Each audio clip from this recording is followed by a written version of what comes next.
Selamat datang kembali. Kali ini kita akan coba gali lebih dalam. Sumber kita kutipan-kutipan penting dari buku Helen Lewis, The Genius Myth. Oke, jadi misi kita kali ini nih, kita mau bedah bareng gimana sih masyarakat itu sebenarnya bisa dibilang menciptakan sosok jenius itu. Kita mau pertanyakan lagi, apa benar jenius itu semacam ya spesies manusia khusus gitu? Dan kita juga akan kupas mitos-mitos yang sering banget dibangun di sekitar mereka. Mulai dari katakanlah seniman Renaissance sampai inovator teknologi zaman sekarang. Mungkin kita bisa mulai dari anekdot Stephen Hawking itu ya, yang dia bilang orang yang bangga sama IQ-nya itu pecundang. Kayaknya ini pembuka yang lumayan nyelikit tapi pas ya buat ngebongkar mitos ini. Oke, mari kita mulai deh. Iya, tepat sekali. Kutipan-kutipan Lewis ini memang ngajak Anda buat lihat kalau jenius itu konsepnya nggak kaku loh. Maknanya itu gimana ya? Terus berubah. Dan cara kita ngelihatnya itu punya dampak besar ke siapa aja yang kita anggap hebat dan kenapa kita anggap mereka hebat. Jadi ini bukan cuma soal bakat murni aja, tapi juga soal narasi, cerita yang kita bangun di sekeliling sosok itu. Nah, Lewis kan menyoroti ada pergeseran makna yang cukup mendasar ya. Dulu katanya, di era Renaissance, jenius itu kayak semacam roh atau inspirasi ilahi gitu ya, yang datang ke seseorang. Betul, sesuatu yang dimiliki sesaat gitu. Tapi kemudian, di era romantis, konsepnya geser drastis. Jenius jadi sesuatu yang melekat pada orangnya. Orang itu sendiri yang adalah seorang jenius. Begitu kan? Persis. Dan disitulah, menurut Lewis, letak problemnya. Pergeseran ini tuh yang melahirkan gagasan soal, kelas manusia superior. Ini bahaya loh. Karena bisa bikin kita gampang kecewa banget pas tahu sosok jenius idola kita ternyata ya punya cacat moral atau kekurangan. Atau sebaliknya malah jadi arogan ya? Betul. Atau malah memunculkan arogansi. Misalnya orang yang sukses banget di satu bidang, terus ngerasa dia berhak ngomong seenaknya soal hal lain yang dia nggak kuasai. Seolah-olah kejeniusannya itu berlaku universal gitu. Contoh paling klasik soal gimana mitos ini dibangun, kata Lewis, itu William Shakespeare ya. Pas dia meninggal tahun 1616, dia emang penulis populer sih, tapi belum kayak dewa sastra gitu kan. Belum sama sekali. Reputasinya itu dibangunnya pelan-pelan banget. Jadi setelah era Puritan kan teater ditutup tuh. Terus dibuka lagi. Nah, ada kelangkaan naskah. Orang kayak William Davenant, ini unik nih. Dia suka nyebar gosip kalau dia itu anak haramnya Shakespeare. Nah, dia mulai adaptasi naskah-naskah lama, termasuk karyanya Shakespeare. Tapi adaptasinya liar banget ya katanya. Wah, liar. Penyihir Macbeth dibikin bisa terbang, terus King Lear dikasih akhir bahagia. Naskahnya itu kayak, ya ampun, dianggap tanah liat aja bisa dibentuk sesuka hati. Terus orang mulai penasaran sama detail hidupnya. Tapi pas Nicholas Rowe nulis biografi pertama tahun 1709, informasinya tipis banget katanya. Tipis banget. Nah, kekosongan ini malah jadi lahan subur buat spekulasi liar kan. Muncul tuh teori-teori konspirasi. Kalau penulisnya bukan Shakespeare, tapi mungkin bangsawan kayak Earl of Oxford atau filsuf Francis Bacon. Di sisi lain muncul juga bardolatri ya, pemujaan yang berlebihan. Iya, betul. Puncaknya itu di Jubilee Festival tahun 1769 yang diadain sama aktor David Garrick. Ada pernak-pernik aneh, puisi buat Avonian Willie, macam-macam dah. Tapi ironisnya, Nah, ironisnya, kata Lewis, nggak ada satupun drama Shakespeare yang dipentasin di acara itu. Aneh kan? Tapi festival ini justru malah ngukuhin status Shakespeare sebagai ikon nasional Inggris. Mitos ini kemudian diekspor jadi kayak semacam, ya alat soft power Inggris lah. dan ujung-ujungnya jadi duit juga ya, jadi komoditas. Ya jelas, jenius itu menjual banget. Lihat aja Einstein, fotonya, citranya, dilisensikan buat mainan baby Einstein, buat iklan, macam-macam. Ada situs genius.com, bahkan suplemen namanya The Genius Brand. Konsep genius itu jadi alat branding yang efektif banget. Kita mundur dikit nih ke Renaissance, Louis munjuk Giorgio Vasari sebagai arsitek penting lain buat mitos jenius ini lewat bukunya Lives of the Artists. Apa sih yang bikin dia sepenting itu? Vasari ini ngelakuin beberapa hal penting sih. Pertama, dia fokus ke seniman. Padahal waktu itu seniman dianggapnya, ya, pekerja kasar lah, bukan kayak bangsawan. Oh, jadi dia ngangkat derajat seniman ya? Bisa dibilang gitu. Kedua, dia nulisnya pakai bahasa Tuscan, dialek Florence, biar lebih merakyat. nggak pakai Latin. Tapi yang paling penting dia itu kayak nyiptain arketipe jenius yang kita kenal sampai sekarang. Dia nulis biografi itu kayak dongeng moral gitu loh. Contohnya gimana tuh arketipenya? Oke, ambil contoh Michelangelo. Vasari ngasih julukan Il Divino, yang ilahi. Terus dia digambarin sebagai sosok pertapa seni, fokus banget sampai lupa makan, tidur, masih pakai sepatu bot sampai kulitnya ngelupas katanya. Wah, dramatis banget ya. Banget. Ditekenin juga gimana dia bisa ngalahin gurunya. Terus kisah heroiknya pas ngelukis Kapel Sistina, ngelawan segala rintangan, persaingan. Terus ada Leonardo da Vinci, digambarin sebagai polimath yang eksentrik, tampan tapi pelin-pelan. Sama juga, ngalahin gurunya. Terus ada cerita dia nyesal di akhir hayat karena ngerasa kurang berkarya. Vasari juga nekenin soal prodigi ya, anak ajaib gitu. Iya, banget. Narasi kalau kejeniusan itu munculnya dari kecil, itu ditekanin banget sama Vasari. Dan narasi ini kuat banget loh. Sampai sekarang, masih banyak yang percaya. Padahal, ya, realitasnya lebih macam-macam. Pola buat matematikawan yang puncaknya di usia muda, itu beda sama novelis yang bisa terus berkembang sampai tua. Belum lagi ada yang namanya late bloomers. Orang yang baru nemuin jalannya, baru kelihatan bakatnya di usia yang lebih matang. Oke, kita lompat nih ke era romantis abad ke-18. Citra jenius katanya berubah lagi ya, mulai dikaitin sama alam, kemurnian. Iya, benar. Jadi ada nuansa kayak kemurnian, kepolosan kayak anak kecil gitu. Rousseau sama Kant kan ngelihatnya kayak semacam pilihan alam gitu deh. Jenius itu alami, gak dibuat-buat. Tapi ada sisi gelapnya juga kan di era ini. Nah, itu dia. Muncul juga citra jenius yang gila, jahat, dan berbahaya untuk dikenal. Contoh paling terkenalnya mungkin Lord Byron ya. Jadi, kejeniusan itu seolah-olah jadi kayak pembenaran buat gaya hidup yang nyeleneh, buat ngelanggar aturan sosial. Mereka kayak dapat izin khusus gitu. Lewis juga ngaitin gambaran fisik jenius era itu yang kurus, pucat, kayak demam, sama TBC ya, tuberkulosis, yang waktu itu disebut penyakit romantis. Betul. Karena banyak banget tokoh terkenal masa itu yang kena TBC. Bronte bersaudara, Chopin, Keats. Kant juga katanya. TBC itu jadi semacam metafora buat sensitivitas yang tinggi, gairah, bahkan kayak tubuhnya tuh jadi nggak penting demi pikirannya. Ada juga pandangan aneh katanya, yang ngaitin jenius pria sama sensitivitas perempuan. Iya, ada pandangan kayak gitu. Contoh paling ekstrim mungkin Otto Weininger ya, filsuf Austria yang nulis buku Sex and Character. Isinya ngeklaim jenius itu cuma milik laki-laki. Tragisnya, dia bunuh diri di kamar tempat Beethoven wafat. Dia kayak benar-benar menghayati mitos jenius romantis yang gelap itu sampai akhir. Oke, dari pemujaan romantis yang kadang agak gelap ya, kita pindah ke era yang terobsesi ngukur segalanya nih. Francis Galton dan bukunya Hereditary Genius tahun 1869.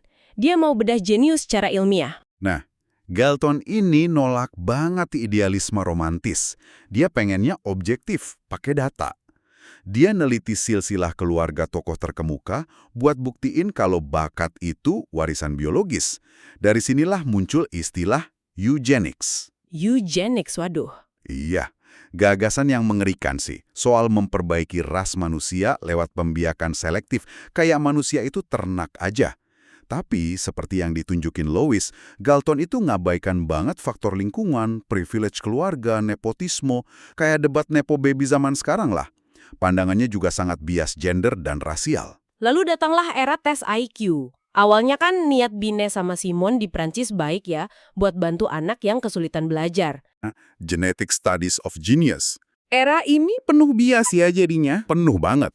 Bias rasial, kelas, gender. Dan lebih parahnya lagi, ini dipakai buat ngedukung kebijakan eugenics yang diskriminatif. Contohnya UU Imigrasi AS tahun 1924, terus kasus sterilisasi paksa kayak Buck v. Bell. Ngeri sih kalau diingat lagi. Terus hasil studi Terman sendiri gimana? Berhasil nggak dia nemuin jenius-jenius masa depan lewat tes IQ? Nah, ini dia ironinya. Anak-anak dalam studinya yang dijuluki termites itu emang rata-rata lebih sukses secara konvensional ya. Pendidikannya lebih tinggi, pendapatannya lebih baik. Tapi nggak ada satupun dari mereka yang jadi jenius sekaliber Newton atau Shakespeare. Nggak ada yang revolusioner gitu. Malah, ini yang lucu, fisikawan William Shockley sama Luis Alvarez, yang dua-duanya nanti menang Nobel, itu justru dulu ditolak dari studi Terman. Lu kok bisa? Karena skor IQ mereka dianggap kurang tinggi waktu dites. Ini kan nunjukin banget keterbatasan tes IQ buat prediksi kejeniusan yang sesungguhnya. Belum lagi kalau kita mikirin potensi bias dari guru yang ngasih nominasi awal, terus efek ekspektasi ke anak-anak itu sendiri, karena mereka tahu mereka spesial. Ada juga soal efek Flynn kan ya, yang bilang skor IQ rata-rata naik terus sepanjang abad ke-20. Iya, betul. Dan kemungkinan besar naiknya itu bukan karena kita makin pinter secara genetik ya, tapi lebih karena cara kita berpikir yang berubah jadi lebih abstrak. Ini pengaruh dari pendidikan formal yang makin meluas. Ini makin goyahin lagi gagasan kalau IQ itu ukuran kecerdasan bawaan yang absolut dan nggak berubah. Skandal juga nggak terhindarkan ya di dunia pengukuran kecerdasan ini. Wah, iya. Salah satu yang paling terkenal itu kasus Sir Cyril Bird di Inggris. Dia tokoh penting banget di balik sistem ujian seleksi sekolah 11+ yang kontroversial itu. Nah, dia dituduh malsuin data studi kembarnya buat dukung teori hereditas kecerdasan. Sampai asisten risetnya fiktif katanya. Iya, asisten risetnya, Margaret Howard sama J. Conway itu, diduga kuat cuma nama fiktif. Terus muridnya Hans Eysenck malah belain Bird pakai logika yang aneh banget. Dia bilang, jenius itu boleh malsuin data demi kebenaran yang lebih tinggi. Kalau ternyata salah, ya berarti dia bukan jenius. Kan kacau logikanya. Ini nunjukin betapa mitos jenius itu bisa membutakan bahkan ilmuwan sekalipun. Kita balik lagi ke William Shockley tadi, yang ditolak Terman tapi menang Nobel. Kisahnya menarik lagi ya setelah itu. Menarik dan agak miris ya. Setelah sukses banget ikut nemuin transistor, dia malah jadi pendukung fanatik eugenics. Terlibat juga di proyek aneh namanya Bank Sperma Nobel. Louis berspekulasi, mungkin ada semacam rasa sakit hati gitu ya, karena dia nggak diakui sebagai jenius sejak awal oleh studi Terman. Ini nunjukin betapa label jenius itu sendiri bisa jadi beban atau malah obsesi. Oke, kisah Shockley dan keterbatasan studi Terman, ini kayaknya bawa kita ke kritik lain terhadap mitos jenius tunggal ya? Iya, benar banget. Ada konsep namanya multiple discoveries, atau penemuan ganda. Ini nunjukin kalau banyak penemuan penting itu terjadi hampir bersamaan oleh orang yang berbeda, di tempat berbeda. Contohnya, telepon, Bell sama Gray. Teori evolusi, Darwin sama Wallace. Kalkulus, Newton sama Leibniz. Artinya penemuan itu nggak melulu soal satu orang brilian ya? Bukan melulu. Ini nunjukin kalau penemuan itu seringkali udah matang waktunya. Kondisi budaya, teknologi, ilmu pengetahuan sebelumnya udah memungkinkan penemuan itu terjadi. Ada istilahnya adjacent possible, kemungkinan yang bersebelahan. Jadi bukan cuma soal satu individu yang tiba-tiba dapat ilham entah dari mana. Ada juga istilah efek Matthew. Maksudnya apa tuh? Itu istilah dari sosiolog Robert Merton. Intinya gini, kesuksesan itu cenderung melahirkan kesuksesan lagi. Orang yang udah punya nama besar, udah terkenal, itu lebih gampang dapat pengakuan, dapat dana riset, dapat sumber daya. Akibatnya, Akibatnya, kontribusi orang lain di timnya, kolega, asisten, mahasiswanya, seringkali jadi terabaikan atau bahkan terhapus dari sejarah. Kita jadi cenderung cuma ingat satu nama aja, nama yang paling terkenal. Padahal di belakangnya banyak orang lain. Uis juga kan ngebongkar mitos lain ya, kayak mitos pemberontak tunggal melawan kemapanan, padahal tokoh kayak Galileo itu juga jago bikin lensa loh, punya keahlian praktis. Betul. Atau mitos seniman tersiksa yang butuh perlindungan khusus. Mitos ini kadang bahaya, bisa jadi kedok buat nutupin perilaku abusif atau eksploitatif. Dan yang penting banget, peran pasangan atau great wives yang sering hilang dari cerita ya. Oh, itu penting banget. Sofia Tolstoy yang nyalin ulang War and Peace berkali-kali buat suaminya. Mileva Maric, istri pertama Einstein, yang juga fisikawan. Lee Krasner, yang mati-matian dukung Jackson Pollock. Atau Johanna van Gogh Bonger, ipar Van Gogh, yang tanpa kenal lelah promosiin karya Van Gogh setelah dia meninggal. Sampai akhirnya jadi legenda kayak sekarang. Kontribusi mereka itu seringkali vital banget, tapi nggak diakui. Dihapus dari narasi jenius tunggal. Nah, sekarang gimana dengan arketipe jenius di era modern? Terutama di bidang teknologi nih? Thomas Edison bisa dibilang kayak pendahulunya gitu ya. Dijuluki Wizard of Menlo Park. Ada mitos kalau dia penemu tunggal bola lampu, padahal kan itu hasil kerja tim yang panjang. Terus etos kerjanya yang hardcore banget, versi abad 19 lah. Kalau contoh sekarang mungkin Elon Musk ya? Iya, Musk sering disebut, toleransi resikonya tinggi, berani langgar aturan, cepet banget menguasai teknis, kayak di SpaceX dan Tesla. Tapi Lewis juga menyoroti kegagalannya di Twitter, atau X sekarang ya.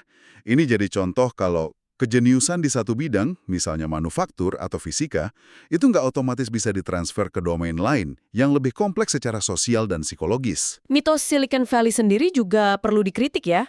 Perlu banget. Narasi soal disrupsi, soal individualisme yang kasar, itu sering banget ngabaikan peran besar pendanaan publik di riset awal. Terus juga kolaborasi institusional, kayak Bell Labs di masa lalu, itu kan penting banget. Dan jangan lupa orang-orang kunci di belakang layar, staf pendukung, kayak Mary Beth Brown buat Musk di awal karirnya. Kultus individu ini sering banget ngaburin realitas kolaboratif ini. Oke, jadi setelah kita menjelajahi berbagai kutipan dari Helen Lewis ini ya rasanya benang merah utamanya apa nih?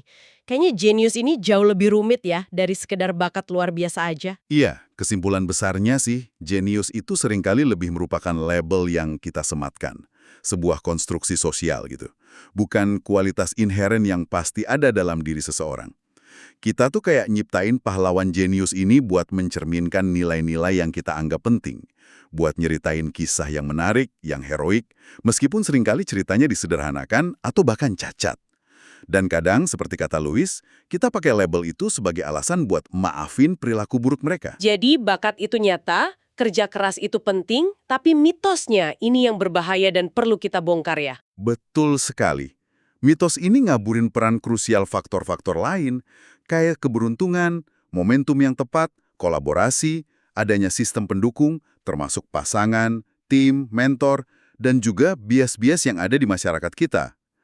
Mengutip Stephen Jay Gould, kita mungkin terpesona banget ya sama otak Einstein, tapi kita juga harus sadar, bisa dipastikan ada orang-orang dengan bakat setara yang hidup dan mati tanpa pernah dapat kesempatan, mungkin karena mereka kerja di ladang kapas atau di pabrik. Kesempatan itu nggak merata. Wah, dalam banget ya. Ini jadi pertanyaan menarik nih untuk Anda renungkan di rumah. Kalau label jenius ini ternyata begitu problematik, syarat makna, dan seringkali nggak akurat, gimana ya caranya kita bisa mengakui dan merayakan kontribusi yang luar biasa tanpa terjebak dalam pemujaan berlebihan dan penciptaan mitos? Kualitas apa sih yang sebetulnya layak kita apresiasi dan teladani dari orang-orang hebat? Oke, sampai di sini dulu pembahasan mendalam kita kali ini. Sampai jumpa di kesempatan berikutnya.